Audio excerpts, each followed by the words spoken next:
Hi everybody, it's Jill Blanchett with Green Thumb Stampers. I'm here this week to round down my videos for the punches that I've been doing. This week I'm going to show you a little bit about sharpening your punch, so stay tuned. Alright you guys, what would a segment on punches be without a finale of how to sharpen your punch? So that's what I'm here for today, to give you guys a tip on how to sharpen your punches. So highly recommended to not sharpen them until you know that they're not cutting well. This little guy of mine likes to get, he likes to get stuck a lot in, when I punch this down, it likes to get stuck in there or not punch fully. So I'm pretty sure that this one's ready to go. So in this one I use a lot, so I'm assuming that it's probably ready to go as well. But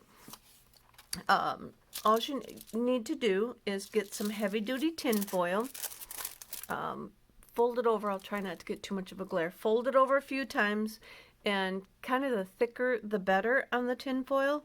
I have seen people use like a pop can and punch with that. To me that seems really thick, but they say it works. So what you're just gonna do is punch a bunch of times. You're just going to keep, it's going to get stuck in there at first, but just keep punching, and then eventually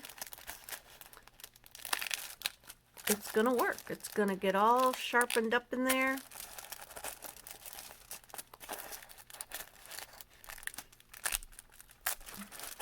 And come out.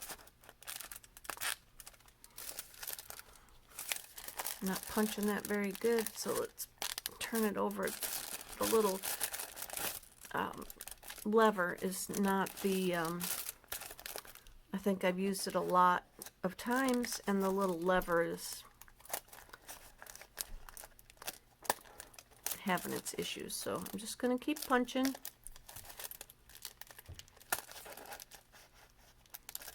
Keep punching. And let me pause and keep punching. And as you can see, it took me a lot of punching to be able to get this punch to where it was going to cut out. And it still might need a few more rounds through the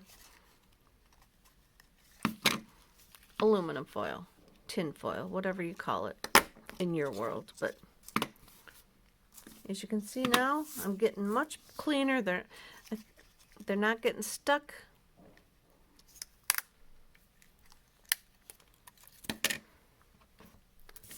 So that's one way to sharpen your punch. Well, it's the only way that I know of, actually.